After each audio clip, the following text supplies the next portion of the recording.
old buddy and the host of the Joe Madison Show, weekdays 6 a.m. to 10 a.m. on Sirius XM channel 127, civil and human rights activist Joe Madison. Madison Sirius XM is his Twitter handle. Joe, welcome back to the program. Well, thank you for having me. Thank you. My pleasure. My pleasure. You have been, you were sharing with me some stories about what's going on in the state of radio and specifically in Detroit, but I think it's you know, kind of a larger national issue. Tell us about it. Well, you saw the story. I think Michael Harrison of Talker Magazine had the best line, and that is, it's like a soap opera. Here was a conservative owner, millionaire, who owned a radio station, and he ended up creating a radio program for African Americans. Mm-hmm. And I'm kind of hesitating here because I have to be careful of the language. He supposedly hired some very prominent individuals, like a former city council member and a former judge, and the list goes on, to fill the time slots. Okay, right. But he didn't pay them.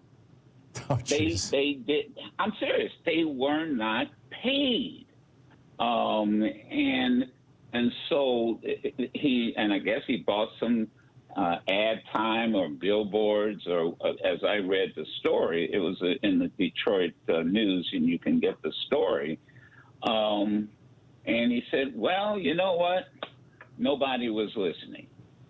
We just didn't have a listening audience. And you're from Michigan, and I spent Detroit is like home to me. Yeah, me too. I ran the NAACP. I ran the NAACP there. That was my political upbringing, and that's where I started in talk radio. Yep.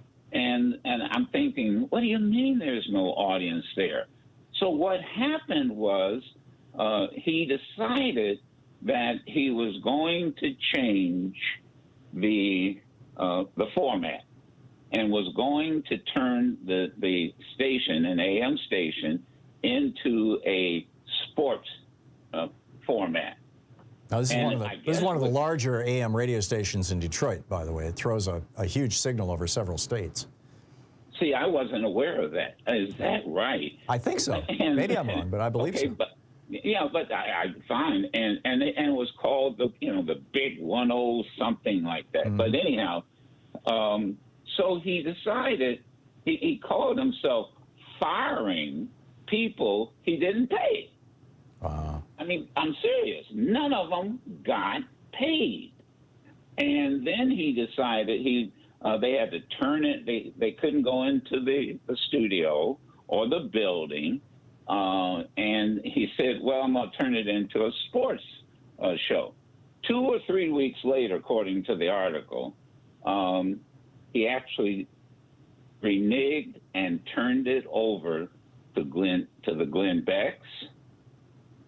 In other words, right-wing syndicated talk personalities. Right, and white ones, too. And no ifs, ands, buts about it. Yeah. That's exactly what he did.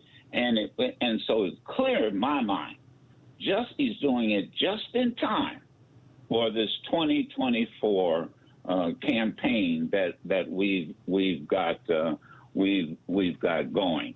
But then there's chapter 2, Tom, and that is he wanted to hire the former mayor, Kilpatrick, who got into a lot of trouble. Yeah. And people can go online and read. I mean, this was a mayor that was disgraced, went to prison, and has fines in the millions of dollars. And he offered him a show. But again, and I guess he was going to pay him something. And then but then he said, I'm really mad at him because he didn't call me back right away. And I offered him an opportunity to have a show, but he had to raise his own money or ad revenue. Mm. And there's a line in the story, Tom, that he even admits that trying to get your own ad revenue is like climbing Mount Everest in flip-flops. Yeah. Well, you know, and done that. we thank you. I was going to say, been there, done that. You're a broadcaster. You're not an advertising salesperson. Yep. And this is how, in essence, the black community in Detroit, of all places, were being treated. And I bring this up only because I've heard you say many, many times, these folks are dominating, particularly talk radio. And it's all about ownership. Yep. And it's about how you treat our community. And so people may argue, well, what do you mean? Don't black people, black African Americans, don't they buy things? Don't they spend money? What is their spending power? Well, the reality is we're 13.4% of the population. And to be quite candid, we have, now most people don't know this, and I don't know if you're aware of this, but many people in your audience is, but we have a spending power as a demographics of $1.6 trillion. Yep. That's our spending power.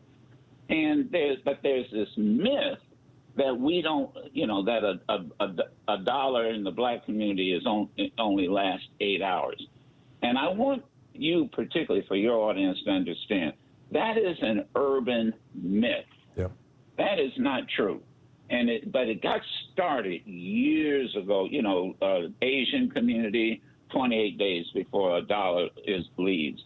Jewish community, 19 days. Well, and first of all, the Asian community is very diverse, just like we're diverse. Mm-hmm. But what you have to do, what I think advertisers have to do, is that they've got to understand that it's how you speak to us. It's how you target us. I mean, I'm looking at, my sponsors, One United Bank, Sleep Number Bed, and the list goes on, Mm-hmm. But it's how you speak to a particular community. Yeah. And that's what advertisers don't appreciate. But I'm saying to you, Tom, that story out of Detroit is, and Michael Harrison of Talkers is right, it's like a soap opera. How insulting would you bring together former city councilman who was married to John Conyers, right. A judge, and then you give them a radio show, and then they don't get paid. Maybe this radio station owner was thinking, hey, we didn't pay black people for hundreds of years. Why should we pay them now? That's why I'm half serious, Joe. Oh, come on, Tom. No, I think I'll take that half. There are white supremacists who have an attitude out there. I don't know anything about this station owner, but you and I both know that there are stations that pay to be charitable very little, to radio personalities. But I understand that, but at least they get paid. Yeah, there you go. And they don't have to be their own advertising executive. But right. This goes back to this, and everybody needs to understand this. It is a business. Yeah. There is no event. And the other factor, Tom, and you tell me what you think. None of these folks were professional broadcasters. Yep. None of them. Which means that they're going to have a hard time catching and holding an audience because they just don't know the basic dynamics of doing a show. From belting it out, the voice modulation to just, dealing with callers and everything else. I mean, it's actually both a business and an art form, I would argue, that requires a certain amount of skill. Well, that's exactly right. And, you know, in the days when I first started, we called it formatics. Yep. You know, and it's just a fancy term, an art form, how to do it. And you know, everybody has their own style. And I always tell people, you know, Thom can't do what I do because I'm strictly on Sirius XM. So my language, I can be, well, I was going to say a little spicy, but that's Sirius XM. Sure. But you know, and it's a show.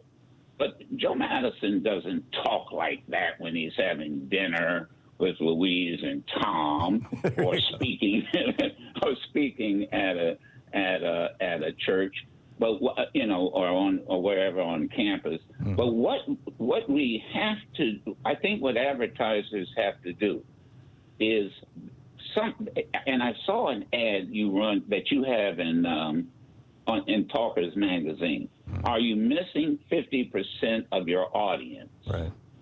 And that's a great ad. Yeah, the Democratic half of America. Yeah, and that's what advertisers and owners of these stations have to realize. Yeah. You have the potential of getting $1.6 trillion of spending of our spending power, but you have to pay attention to how you speak to us. You have to target.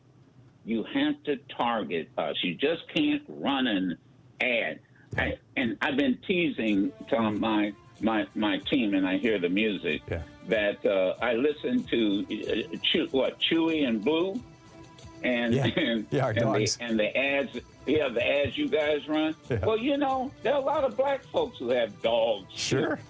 Sure. Yeah, you got to respect your audience. I mean, it's just pretty straightforward. Advertisers do too. The great Joe Madison. You can listen to him on Sirius XM every morning from 6 to 10 a.m. Joe, thanks so much.